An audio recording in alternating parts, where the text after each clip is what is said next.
The objectives for this learning module are to differentiate forms of euthanasia and assisted death, and to discuss ethical arguments for and against euthanasia and assisted death. The topics covered include 2 articles. First one by Lowe in 2013, Physician-Assisted Suicide and Active Euthanasia. This article is important in discussing definitions of different types of euthanasia and the ethical reasons for and against the various types of assisted death or assisted suicide. The second article in this issue deals with the Oregon Experience by Dr. Volker in 2007. The Volker article provides an overview of the Death with Dignity Act that is legal in Oregon and Washington, and the nurse's responsibilities within this law. And even though this act is only legal in several states, the role of the nurse described by Volker is helpful to understand because it sets precedents for the nurse's responsibilities in other dilemmas, such as in pregnancy termination. 2 critical considerations in discussing assisted death include the individual self-determination, the right of the individual to decide what will or will not happen to his body, and protecting that right to decide must always be a concern for the nurse. The issue of consent is critical, not merely the right to decide, but the competency and ability to be informed of and to understand all aspects of the decision, and then having the uncoerced right to decide yes or no. This is critical. In society, all healthcare providers are ethically bound to protect those who may be vulnerable to coercion regarding an end-of-life decision. It is important to understand that withholding or withdrawing medical interventions are another type of care, as we have discussed it previously in class, is done if and when requested by a competent individual or a designated surrogate, and withholding and withdrawing is seen as allowing to die and is viewed legally and ethically as different from the types of interventions that we will talk about in this video. It is critical that we use these terms carefully because this is such an emotionally charged topic. Assisted dying, or abbreviated AD, is a broad term that encompasses both assisted suicide and euthanasia, and is synonymous with any assistance from a healthcare provider to hasten or augment the dying process. Suicide has a legal definition that in essence is the deliberate taking of one's own life that is arranged by the self, by the individual, for the specific purpose of death. This is of course separate from our discussion here of assisted dying as a result of health-related reasons. Active voluntary euthanasia occurs when a physician or other designated or selected agent actually administers a drug or device at the patient's request, knowing that administration will result in the individual's death. This is a process in final terminal hospice care when at the patient's or family's request, as part of an agreed upon end-of-life care, some type of sedation is administered slowly to induce deeper and deeper sedation, which will ultimately result in death. It is critical that there be agreement on this type of activity to prevent harm to vulnerable or non-competent individuals.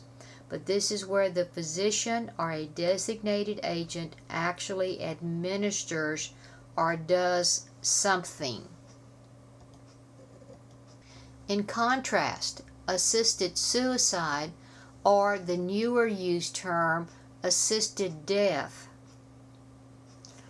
occurs when the individual does something, swallows pills, activates a device, turns off equipment that has been provided, made available by the physician. So the individual provides resources, but the physician provides resources, but the individual himself must activate or be the agent. This is the procedure in the Death with Dignity Act that is legal in Oregon and Washington. The physician supplies equipment or resources, but the individual must himself administer or do something. Terminal sedation, or sometimes called palliative sedation, is a term associated with end-of-life discussions and is a deliberate administration of drugs to produce deep sedation in individuals with intractable pain or to relieve suffering during the final active dying process. Brain death is a legal term, and it is included here because you need to be familiar with this definition. It includes 3 criteria: absence of consciousness, no spontaneous respiration, movement, or response to deep pain, and the absence of EEG or brain activity, that is a flat EEG when measured on separate occasions. The Lowe 2013 article identifies specific ethical support for assisted dying. It is important that you be familiar with what is considered support for this practice.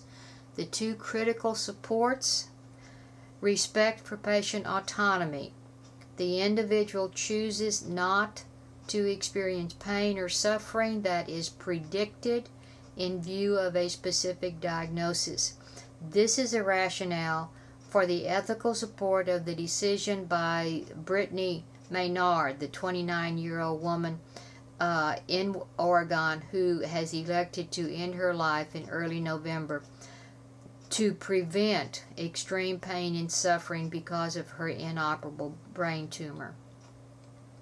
So the second principle, supporting an individual's decision to participate in assisted dying, is beneficence. The benefit that would come to someone who is suffering extreme pain or immobility, and the greatest good would come from a relief of that suffering. The benefit then is a peaceful and dignified death on the individual's own terms at the individual's time of choice. But Lowe also briefly describes primary arguments against assisted dying, and it is critical that the nurse advocate for the individual to ensure that the sanctity of life is preserved, the fact that a vulnerable individual is informed and protected. Society has always worked to preserve all life at all costs, and this does need to be a consideration.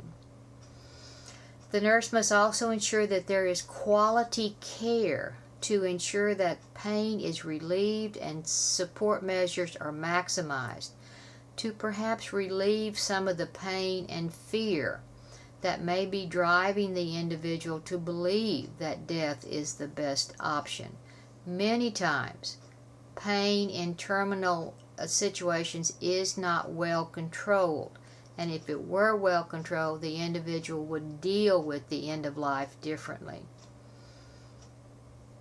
The nurse must also be aware of the possibility for abuse and must advocate that there be no abuse of this process through paternalism or victimization of someone who may be vulnerable, may not be totally competent to make that completely informed decision.